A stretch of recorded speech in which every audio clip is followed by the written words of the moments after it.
تو ناظرین کرام، اس سے آگے جو صورتحال ہے وہ انشاءاللہ میں اگلی ویڈیو میں بتاؤں گا کہ پھر بادشاہ یہ شہزادہ جو یوسف آصف ہے یہ کس طرح بڑا ہوا، کیا ہوا، پھر اس نے دین کس سے سیکھا.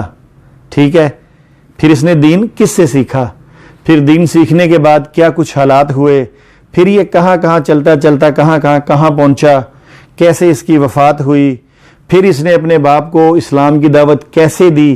یہ انشاءاللہ تعالی میں اگلی ویڈیو میں آپ کو دکھاؤں گا، کیونکہ اس میں بتاؤں گا تو ویڈیو بہت لمبی ہو جائے گی، آپ کو بوریت ہونا شروع ہو جائے گی.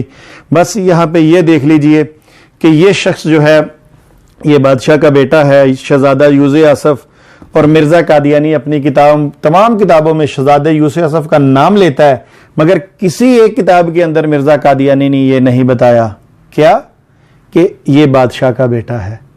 شہزادہ کہتے رہے، مگر یہ نہ بتایا کہ اس کا باپ بادشاہ تھا. کس لیے کہ یہ بات میں بتاؤں گا تو پھر تو یہ قبر کوئی مانے گا ہی نہیں عیسیٰ علیہ السلام کی ہے، کیونکہ وہ تو بن باپ پیدا ہوئے ہیں. تو یہاں میں اپنے قادیانیوں سے ریکویسٹ کرتا ہوں کہ قادیانی حضرات توجہ فرمائیے کہ مرزا صاحب نے یہ بات آپ سے کیوں چھپائی.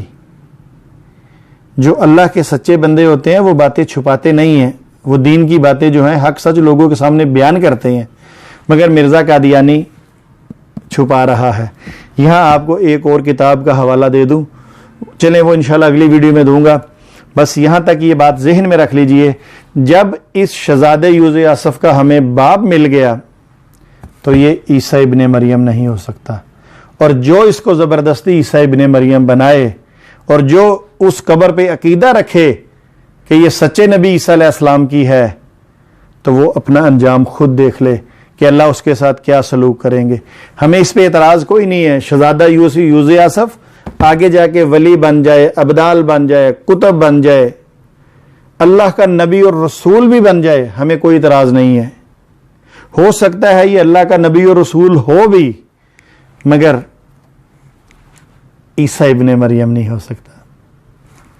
یہ کتاب قرآن پاک ہمیں اس بات سے روکتا ہے کہ اس کو عیسیٰ ابن مریم نہ کہو، کیونکہ اس کا باپ موجود ہے اس کتاب کے اندر اور عیسیٰ علیہ السلام کے والد نہیں ہیں. قادیانی حضرات، آپ سے بہت ریکویسٹ ہے کہ آپ اس کی تحقیق کیجئے. اگر اس معاملے میں آپ کو میری مدد کی ضرورت ہو، میرا نمبر آپ کے پاس ہے، مجھ سے رابطہ کیجئے. میں سارے آپ کو اسکین انشاءاللہ بھیجوں گا. وما علینا الا البلاغ. السلام علیکم ورحمۃ اللہ.